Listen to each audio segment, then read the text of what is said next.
In this lesson, I will explain the relationship between mole fraction and mole ratio. Okay, so we'll be looking at the relationship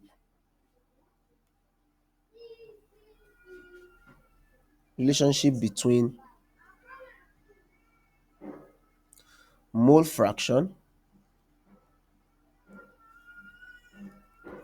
and mole ratio. By convention, we'll be representing mole fraction with small letter x and mole ratio with capital letter X. That is when if we are dealing with it in the liquid phase, because we could we could have mole fraction of, when we are comparing mole fractions in the gaseous state, instead of x we use y. So let's just have x comma y here to show that the mole fractions in the liquid state is x, while that of gaseous state is y.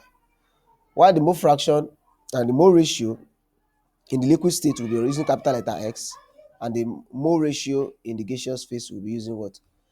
Capital letter Y. And what do we call mole ratio? For example, let's say we have two substances, a mixture of substance A and substance B. Let's say we have a mixture. Let's say this is our mixture.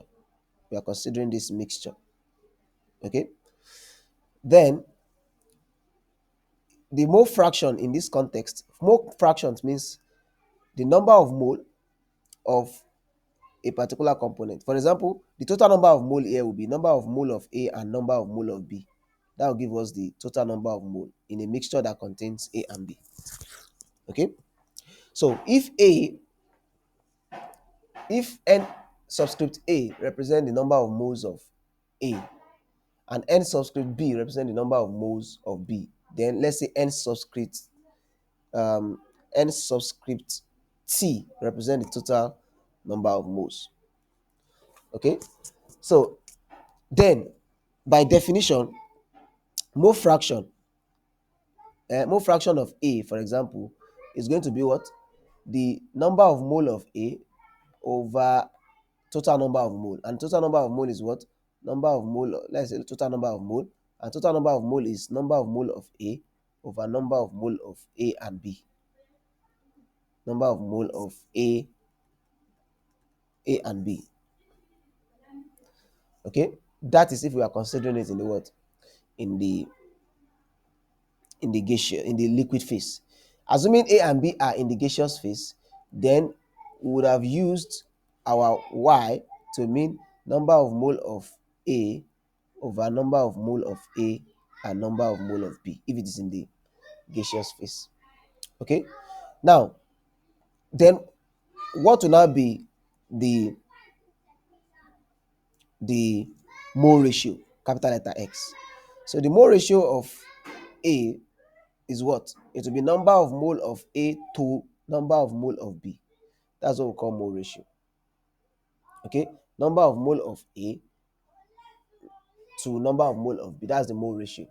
So from there, we'll see that looking at the first expression of X, okay, our X is what?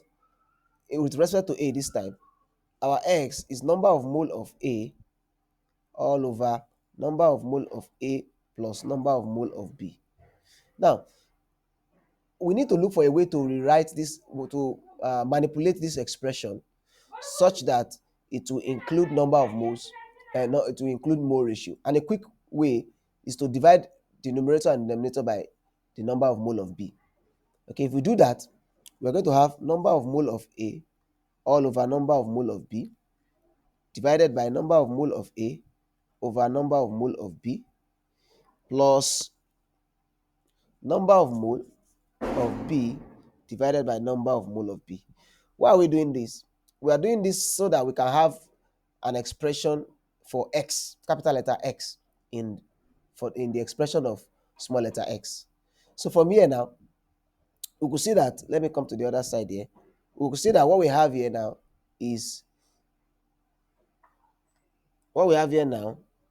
is, let's bring this one up here. Okay, you see that we have our x now is nothing but our x is nothing but capital letter X, because our capital letter X is mole ratio. So we have a mole ratio here, we have a mole ratio here. Why this one is 1?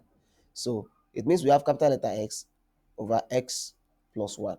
Or you can simply write it as X over 1 plus X. Okay, so that is the now consequently or similarly, if it were to be small letter y that we have been using in our mole ratio, that is, if you are dealing with mole ratio in the gaseous phase, then it would have been y equals to what? Capital letter Y all over 1 plus capital letter Y. We'll use this when we are dealing with component in the liquid phase, in the gaseous phase, and we'll use this when we are dealing with component in the liquid phase. Now, we can also do a rearrangement here, okay? Because if y is equals to this and x is equals to this, x over 1 plus x, we can do a rearrangement here by crossing multiply. If we cross multiply here now, we will see that we can have y into bracket 1 plus capital letter Y equals to capital letter Y. If you open up, we have y plus y capital letter Y equals to capital letter Y. Okay, we are trying to make y capital letter Y the subject. So if we take this one here, we have y to be equals to what? Y minus small letter y times capital letter Y. Okay, and we can factorize this left hand side, this right hand side, so that we have capital letter Y into bracket 1 minus small letter y gives us small letter y. So from here, we see that mole ratio capital letter Y is equals to small letter y over 1 minus small letter y. So this gives us um, the relationship between um, mole ratio and mole fraction, with mole fraction, mole ratio written as the subject.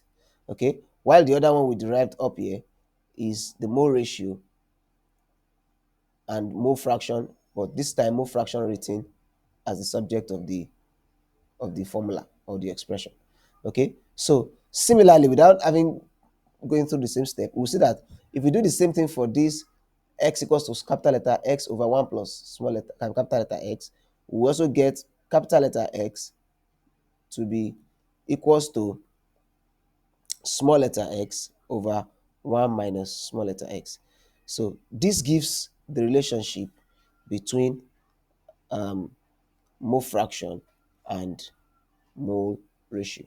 So this expression is very, very useful, especially when you are doing analysis related to absorption. Okay, most times in absorption, chemical engineering absorption, most times the expressions in the design equation or in the operating equation, the expressions are preferably written in terms of mole fraction, in terms of mole ratio. Okay, no, so there are some times that you might need to use it in the mole ratio, and there are some times you might need to use it in the mole fraction. Because whenever you want to plot the operating line can be plotted in with respect to the mole fraction, or it can also be plotted with respect to mole ratio. So it's very important. Make sure you always remember this expression whenever um, you need to do analysis, especially related to absorption. So that is the relationship between mole fraction and mole ratio.